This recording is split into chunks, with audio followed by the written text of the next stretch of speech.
औज़ुबिल्लाहि मिनश्शैतानिर्रजीम बिस्मिल्लाहिर्रहमानिर्रहीम। अस्सलाम वालेकुम। अच्छा, हमने इंटीग्रल इक्वेशंस को सॉल्व करने के मेथड्स पढ़ने शुरू किए हैं। पिछले लेक्चर में हमने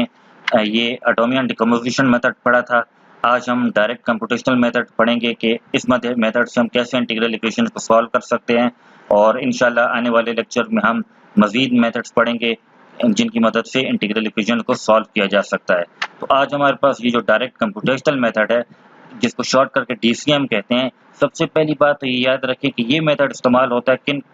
किस किस्म की इंटीग्रल इक्वेशंस के लिए। ऐसी फ्रेडहोम इंटीग्रल इक्वेशंस के लिए जो सेकंड काइंड की होती हैं। सेकंड काइंड की फ्रेडहोम इंटीग्रल इक्वेशंस क्या होती हैं, अगर इनको हम रिकॉल कर लें तो देखें। फ्रेडहोम, सबसे पहले तो फ्रेडहोम इंटीग्रल इक्वेशन से मुराद ये है कि इसमें जो हमारे पास इंटीग्रल होता है इसकी लिमिट्स कांस्टेंट्स होते हैं। फिर ये हमारे पास स्टैंडर्ड फॉर्म है फ्रेडहोम इंटीग्रल इक्वेशंस की। इसमें अगर ये फंक्शन फाई ऑफ एक्स अगर ये 0 बन जाए तो फिर ये Fredholm integral equation of first kind होती है, और अगर ये फंक्शन फाई ऑफ एक्स 1 के बराबर हो तो ये Fredholm integral equation of second kind होती है। तो इस डायरेक्ट कंप्यूटेशनल मेथड में हम फ्रेडहोम इंटीग्रल ऐसी इक्वेशन को सॉल्व करना सीखेंगे, मतलब फ्रेडहोम इंटीग्रल इक्वेशन को सेकंड काइंड को सॉल्व करना सीखेंगे, और वो भी ऐसी सेकंड काइंड वाली फ्रेडहोम इंटीग्रल इक्वेशंस जिसमें ये कर्नल जो है के एक्स ऑफ टी ये या तो सेपरेबल हो या ये डीजनरेट हो। सेपरेबल या डीजनरेट कर्नल से ये मुराद है कि अगर हमारे पास एक कर्नल है के एक्स ऑफ टी, इसको हम सेपरेबल या डीजनरेट बोलते हैं अगर इसको हम finite number of terms finite number of terms के सम में लिख सकें, और ये टर्म्स क्या हो, ये दो फंक्शंस के प्रोडक्ट की शक्ल में हो, जिसमें एक फंक्शन हमारे पास x का हो और दूसरा फंक्शन हमारे पास t का हो। अगर इस तरह अगर हम एक कर्नल को फाइनाइट नंबर ऑफ टर्म्स के फाइनाइट नंबर ऑफ टर्म्स के सम में लिख सकें, जिसमें हर टर्म क्या हो, प्रोडक्ट की शक्ल में हो, दो फंक्शंस के प्रोडक्ट की शक्ल में हो, जिसमें एक फंक्शन x का हो दूसरा t का हो, तो फिर ऐसे फंक्शन को क्या बोलते होते हैं, हम सेपरेबल या डीजनरेट बोलते हैं। जिस तरह अगर आप x square minus 3xt plus t square को देख लें या बाकी दो फंक्शन को देख लें तो ये हमारे पास सेपरेबल या डीजनरेट है। क्यों? क्योंकि इसमें हर टर्म जो है ये दो फंक्शंस की प्रोडक्ट की शक्ल में है, जिसमें एक फंक्शन ऑफ x पर डिपेंड करता है और दूसरा फंक्शन t पर, सॉरी, जिसमें एक फंक्शन हमारे पास x पर डिपेंड करता है और दूसरा फंक्शन t पर डिपेंड करता है। जिस तरह अगर आप इसको देख लें, इसमें हमारे पास ये x स्क्वायर एक फंक्शन है, मतलब ये फंक्शन जो x पर डिपेंड करता है। t तो यहाँ पर खैर मौजूद नहीं है, लेकिन आप जानते हैं कि यहाँ पर हम t पावर 0 की शक्ल में लिख सकते हैं, मतलब t पावर x स्क्वायर के साथ 1 है तो 1 को हम t पावर 0 की शक्ल में लिख सकते हैं। इस तरह यहाँ पर ये t स्क्वायर फंक्शन है, तो ये देखें, मतलब ये तो t पर डिपेंड कर रहा है, लेकिन यहाँ पर x तो नहीं है, t स्क्वायर के साथ 1 है, तो इसको हम x पावर 0 की शक्ल में लिख सकते हैं। मतलब ये टर्म भी ये x के फंक्शन और t फंक्शन की प्रोडक्ट की शक्ल में है, ये टर्म भी x के फंक्शन और t के फंक्शन की प्रोडक्ट की शक्ल में है, और ये फंक्शन तो ऑब्वियसली t के फंक्शन और x के फंक्शन की प्रोडक्ट की शक्ल में है। तो जिसमें हर टर्म अगर हमारे पास दो फंक्शन की प्रोडक्ट की शक्ल में हो, एक फंक्शन उसमें t का हो और एक फंक्शन x का हो, और ये दूसरी बात ये कि ये सम जो है ये फाइनाइट नंबर ऑफ टर्म्स का हो, इनफाइनाइट नंबर ऑफ टर्म्स का ना हो, तो फिर इस कर्नल को हम क्या बोलते होते हैं, ये सेपरेबल या डीजनरेट बोलते होते हैं। तो आज हम इस मेथड, ये डायरेक्ट कंप्यूटेशनल मेथड शॉर्टकट जिसे डीसीएम बोलते हैं, ये हमें ऐसी फ्रेडहोम इंटीग्रल इक्वेशन को सॉल्व करना सिखाता है। ठीक है, अब जिस तरह Fredholm integral of equation of second kind की स्टैंडर्ड फॉर्म हमारे पास ये है। अब जिस तरह हमने अज्यूम किया हुआ है या जिस तरह हमें बताया हुआ है कि डायरेक्ट डीसीएम मेथड जो है ये ऐसे कर्नल के लिए जो सेपरेबल हो, तो इसको ऐसा हम कर लेते हैं, हम दो फंक्शन g और h की प्रोडक्ट की शक्ल में लिख लेते हैं। g हमारे पास x पर डिपेंड करता है और h हमारे पास t पर डिपेंड करता है, और इस वैल्यू को हम इक्वेशन नंबर 1 में पुट कर लेते हैं। जब हम इस वैल्यू को x ऑफ t को इक्वेशन नंबर 1 में पुट कर लेते हैं, तो फिर जिस तरह आप जानते हैं इंटीग्रल में ये g ऑफ x इंटीग्रेशन तो विद रिस्पेक्ट टू t हो रही है, तो g ऑफ x कांस्टेंट है, तो इंटीग्रल से इसको बाहर निकालते हैं। बाहर निकाल दिया आपने तो h of t u of t integral के अंदर रह के बाकी ये g ऑफ x हमारे पास क्या आ गया, बाहर आ गया। अब देखें, ऐसा करते हैं कि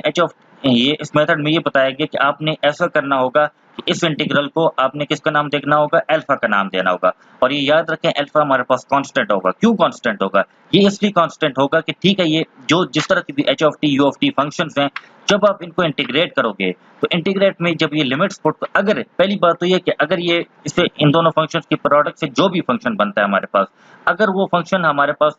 इंटीग्रेबल है, मतलब अगर वो फंक्शन उसके डोमेन इस डोमेन में हमारे पास एग्जिस्ट करता है, मतलब ये है कि इन दोनों ये h ऑफ t और u ऑफ t की प्रोडक्ट से जो भी फंक्शन आता है, अगर वो इस डोमेन में अनडिफाइंड नहीं है एक तरह से या इंफिनिटी के बराबर नहीं जा रहा, तो फिर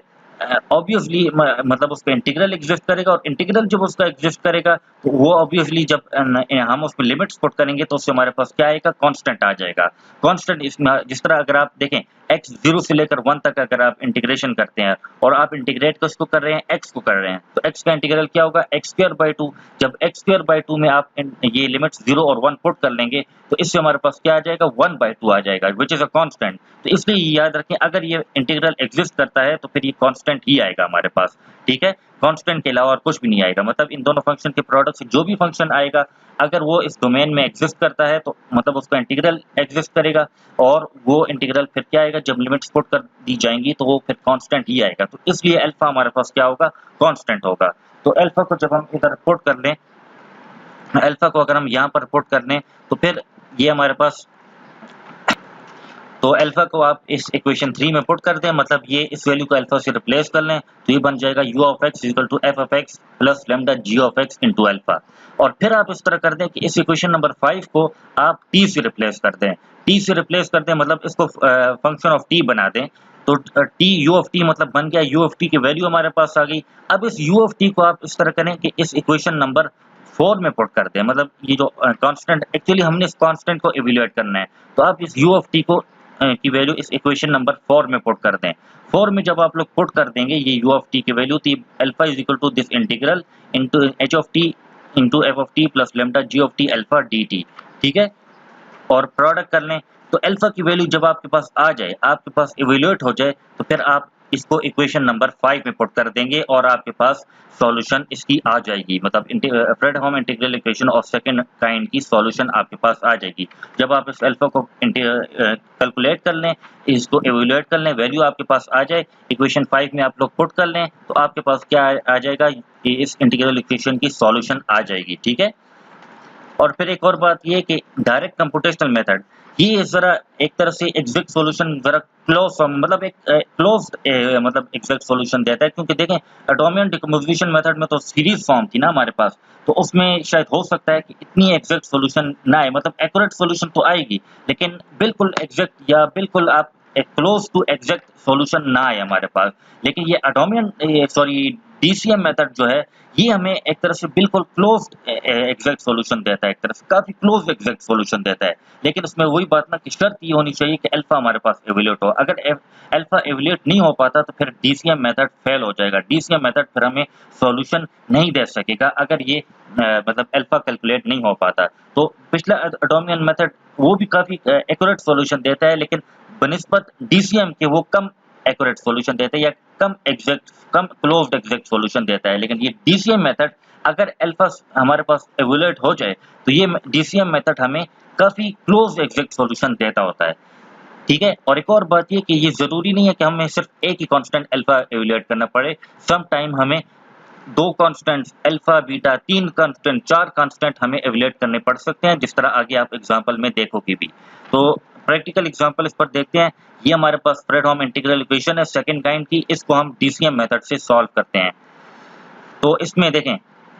इसमें बाकी फंक्शन जिस तरह और तो उसी तरह, लेकिन इसमें अगर आप ये कर्नल को देख लें क्या एक्स ऑफ टी, ये एक्स ऑफ एक्स टी की शक्ल में है, मतलब एक एक्स और टी के प्रोडक्ट में, व्हिच इज सेपरेबल, मतलब एक्स ये एक फंक्शन ऑफ एक्स और टी हमारे पास फंक्शन ऑफ टी है, मतलब ये क्या है, एक तरह से फंक्शन और दो फंक्शंस के प्रोडक्ट की शक्ल में, जिसमें एक फंक्शन एक्स पर है और दूसरा फंक्शन टी पर डिपेंड करता है, मतलब ये फंक्शन ऑफ एक्स और फंक्शन ऑफ टी के प्रोडक्ट की शक्ल में लिखा हुआ है ये क्या एक्स ऑफ टी। तो इस पर मतलब ये हुआ कि हम डीसीएम मेथड अप्लाई कर सकते हैं। इस बात से आप ये भी अखज़ कर लें कि हमारे लिए ये ज़रूरी है कि हम चेक कर लें कि आया ये कर्नल जो है ये हमारे पास सेपरेबल है या नहीं। अगर कर्नल सेपरेबल नहीं है तो फिर हम डीसीएम मेथड नहीं अप्लाई कर सकते ऐसी इक्वेशन पर, ठीक है। तो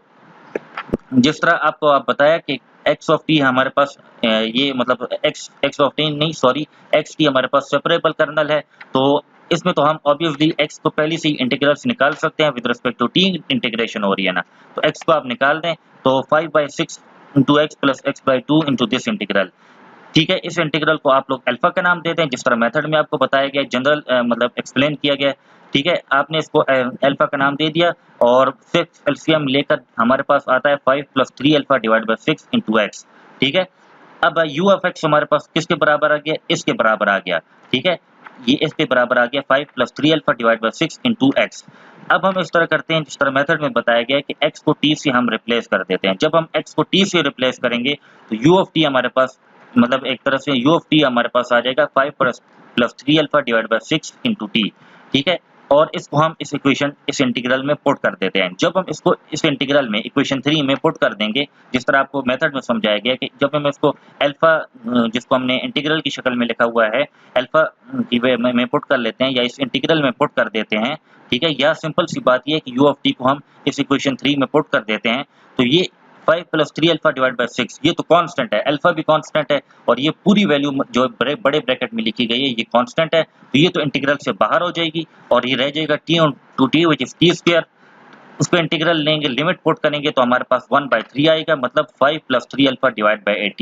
18 को दूसरी तरफ ले जाएं 18 alpha equal to 5 plus 3 alpha, 3 alpha को भी दूसरी तरफ ले जाएं तो अल्फा की वैल्यू हमारे पास क्या आ जाएगी 1/3 आ जाएगी। 1/3 आ जाएगी तो फिर हमने क्या करना होगा, हमने इस x वाली इक्वेशन में मतलब ऐसी इक्वेशन 2 जो x पर डिपेंड करती है या ऐसी इक्वेशन जिसमें u x पर डिपेंड करता है वहां हमने ये अल्फा की वैल्यू पुट करनी होगी। मतलब इक्वेशन 2 में जिस तरह मेथड में बताया गया कि यहाँ आपने अल्फा की वैल्यू 1/3 पुट करनी होगी। इक्वेशन 2 में जब आप अल्फा की वैल्यू 1/3 पुट कर लोगे फिर आपके पास ये 3 और 3 आपस में कैंसिल हो जाएंगे, तो ये actually 5 plus 1 divide by 6 which is 6/6 मतलब 6/6 व्हिच इज 1, तो मतलब u of x equal to x मतलब ये हमारे पास आ जाएगा, मतलब u of x equal to x ये हमारे पास इस इंटीग्रल इक्वेशन की सॉल्यूशन है। तो देख लें अगर आप u of x equal to x इस इंटीग्रल की ऑब्वियसली सॉल्यूशन आ रही है, क्योंकि देखें जब यहाँ पर आप u of x equal to x मतलब वेरीफाई करना चाहें तो यहाँ लेफ्ट साइड पर तो x ही आएगा और राइट साइड पर हमारे पास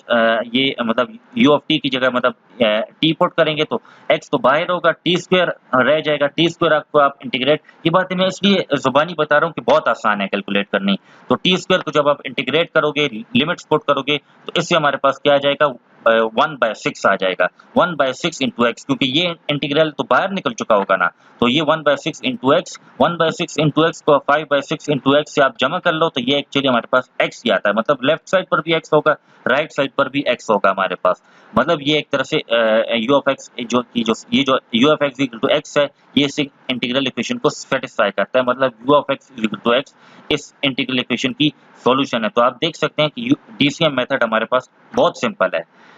बहुत आसान मेथड है ये हमारे पास। अच्छा इस तरह एग्जांपल 2 को आप देख लें, एग्जांपल 2 को भी हम ये इंटीग्रल इक्वेशन हमारे पास गिवन है Fredholm integral equation of second kind, इसको हम DCM मेथड से सॉल्व करते हैं। तो इसमें तो खैर इंटीग्रल जो कर्नल जो है ये हमारे पास 1 के बराबर है, कांस्टेंट हमारे पास जिसको हम x power 0 into T power 0 की शक्ल में लिख सकते हैं। जिस तरह मैंने आपको पहले बताया कि जहाँ पर t ना हो या जहाँ पर x ना हो साथ कोएफिशिएंट में 1 हो तो ऑब्वियसली उसको x पावर 0 या t पावर 0 की शक्ल में लिखा जा सकता है। x ऑफ t हमारे पास 1 के बराबर है तो ऑब्वियसली इसको x power 0 into T power 0 के प्रोडक्ट में लिखा जा सकता है विच इज अगेन सेपरेबल, मतलब इसको भी हम दो फंक्शंस की प्रोडक्ट की शक्ल में लिख सकते हैं जिसमें एक फंक्शन x पर और दूसरा t पर डिपेंड करता है, ठीक है। तो आप इसको ऐसा करें कि इस इंटीग्रल को, इसमें तो x हमारे पास है ही नहीं तो बस आप इस पूरे इंटीग्रल को अल्फा का नाम दे दें, इसमें ना x तो है ही नहीं जिसको हम इंटीग्रल से बाहर निकाल सकें, तो इस पूरे इंटीग्रल को आप अल्फा का नाम दे दें, ठीक है। और ऑब्वियसली ये कांस्टेंट ही होगा और जब अल्फा का नाम दे दें तो जिस तरह आपको समझाया गया कि इस अल्फा को फिर आप इक्वेशन 1 में पुट कर देंगे तो ये u of x equal to second square x minus 1 plus alpha आ जाएगा। और आगे अगले मेथड में उसको आपने क्या करना है, रिप्लेस बाय t करना है। मतलब एक तरह से आप देखें दो स्टेप, अभी तक दो स्टेप्स हमने कर लिया, या DCM मेथड में जो स्टेप्स हैं उसमें पहला स्टेप ये है कि आपने उस कर्नल को सेपरेबल फॉर्म में लिखना है। सेपरेबल फॉर्म में लिख लिया तो x को बाहर निकालकर आपने उस इंटीग्रल को अल्फा का नाम दे देना है, ये दूसरा स्टेप हो गया। अल्फा का नाम जब आपने दे दिया तो फिर उसको इक्वेशन ओरिजिनल इक्वेशन में पुट कर दें और u ऑफ x जो भी आ गया हमारे पास उसको x को t से रिप्लेस करते हैं, मतलब u ऑफ x की वैल्यू हमारे पास second square x minus 1 plus alpha आ गई। ये हमारे पास तीसरा स्टेप हो गया कि हमने इसको x को t से रिप्लेस कर दिया, ये हमारे पास तीसरा स्टेप हो गया। हमने x को t से रिप्लेस कर दिया, ये हमारे पास क्या हो गया, तीसरा स्टेप हो गया। तो u of t is equal to second square t minus 1 plus alpha हमारे पास। चौथे स्टेप में फिर हम चौथा स्टेप क्या होगा, चौथा स्टेप ये होगा कि हम इस u ऑफ t की वैल्यू को इस इंटीग्रल मतलब अल्फा के इंटीग्रल में पुट कर देंगे। जब हमने पुट कर दिया तो देखें अब देखें अल्फा माइनस 1 अपनी जगह पर और सीकेंट स्क्वायर टी अपनी जगह पर, तो इसको आप अलग अलग इंटीग्रल की शक्ल में भी लिख सकते हो, मतलब integral of secant square T plus integral of alpha minus 1। तो सीकेंट स्क्वायर टी का तो इंटीग्रल आप जानते हो, सीकेंट मतलब टेंजेंट का डेरिवेटिव क्या होता है हमारे पास, सीकेंट स्क्वायर एक्स होता है। तो सीकेंट स्क्वायर एक्स का इंटीग्रल फिर हमारे पास क्या होगा, सीकेंट स्क्वायर का इंटीग्रल हमारे पास टेंजेंट एक्स हो जाएगा। तो मतलब एक इसका इंटीग्रल तो टेंजेंट एक्स हो गया, और अल्फा माइनस 1 ये तो कांस्टेंट होगा। मतलब जब इसको आप अलग अलग इंटीग्रल में लिख लोगे, सीकेंट स्क्वायर को भी और अल्फा माइनस 1 को भी, तो सीकेंट स्क्वायर का इंटीग्रल टेंजेंट टी और अल्फा माइनस 1 का वो तो कांस्टेंट है, तो उस इंटीग्रल से हमारे पास टी ही आएगा। मतलब एक तरह से अल्फा माइनस 1 इंटीग्रल से निकल जाएगा, और इंटीग्रल जो भी रह जाएगा उसमें मतलब इंटीग्रल में कुछ भी नहीं रहेगा, खाली इंटीग्रल ऑफ dt रहेगा मतलब हमारे पास। तो इंटीग्रल ऑफ dt हमारे पास t के ही बराबर होता है, ठीक है। अल्फा माइनस 1 इंटू टी, ठीक है, मतलब टेंजेंट टी सीकेंट स्क्वायर का इंटीग्रल, और अल्फा माइनस 1 जब आप बाहर निकाल दो तो वो जो इंटीग्रल ऑफ dt है वो खाली टी आएगा। उसमें आप लिमिट्स पुट कर लो। जब आप लिमिट पुट करोगे तो पहली ये होगा हमारे पास tangent pi by 4 minus tangent 0। Tangent 0 तो 0 के बराबर होता है, और टेंजेंट पाई बाय 4 हमारे पास क्या किसके बराबर होता है, 1 के बराबर होता है। ठीक हो गया। तो ये एक्चुअली जब लिमिट पुट करोगे आप लोग, तो टेंजेंट टी हमारे पास किसके बराबर आ जाएगा, 1 के बराबर आ जाएगा, जब टेंजेंट टी में आप लोग लिमिट पुट कर दोगे। फिर अल्फा माइनस 1 इंटू टी में भी आप लिमिट पुट कर दो, तो alpha minus 1 into pi by 4 आ जाएगा हमारे पास। सॉल्व कर लें, कैलकुलेशन कर लें, तो ये हमारे पास आ जाएगा 1 plus pi by 4 into alpha minus pi by 4। Pi by 4 into alpha को आप उस तरफ ले जाएं, तो ये हमारे पास 1 minus pi by 4 into alpha, और 1 minus which is equal to 1 minus pi by 4 बन जाएगा। 1 माइनस पाई बाय 4 ये आपस में कैंसिल हो गए, और अल्फा हमारे पास किसके बराबर आ जाएगा, 1 के बराबर आ जाएगा। अब पांचवा स्टेप क्या होगा, पांचवा स्टेप ये होगा कि आपने अल्फा की वैल्यू इक्वेशन नंबर 3 में पुट कर लेनी होगी। जब आप इक्वेशन 3 में अल्फा की वैल्यू पुट कर दोगे, तो ये secant square X minus 1 plus 1 आ जाएगा, 1 कैंसिल हो जाएंगे, और u of X equal to secant square X हमारे पास आ जाएगा। मतलब ये इस इंटीग्रल इक्वेशन की जो सॉल्यूशन है हमारे पास वो क्या है, सीकेंट स्क्वायर एक्स हमारे पास, ठीक है। सीकेंट स्क्वायर एक्स हमारे पास इस इंटीग्रल इक्वेशन की सॉल्यूशन है। अगर आप इसको वेरीफाई करते हो तो लेफ्ट साइड पर आप ऐसा कर लो, secant square X u of X equal to secant square X put कर लो, यहाँ पर सीकेंट स्क्वायर टी पुट कर लो। इसका इंटीग्रल क्या आएगा, सीकेंट स्क्वायर टी का टेंजेंट टी आएगा। टेंजेंट टी में जब आप पाई बाय 4 और 0 लिमिट्स पुट करोगे तो 1 आ जाएगा, मतलब 1 आ जाएगा, और 1 आपस में कैंसिल हो जाएंगे, और रह क्या जाएगा, सीकेंट स्क्वायर एक्स ही। मतलब लेफ्ट साइड पर भी secant square x, right side पर भी सीकेंट स्क्वायर एक्स। मतलब आपने सॉल्यूशन क्या किया, सही मालूम किया, ठीक है। तो ये हमारे पास डीसीएम मेथड है जिससे हम Fredholm integral equation of second kind को सॉल्व कर सकते हैं। आज के लिए इतना ही। इंशाल्लाह अगले लेक्चर में भी हम इस डीसीएम मेथड के मजीद क्वेश्चंस करेंगे।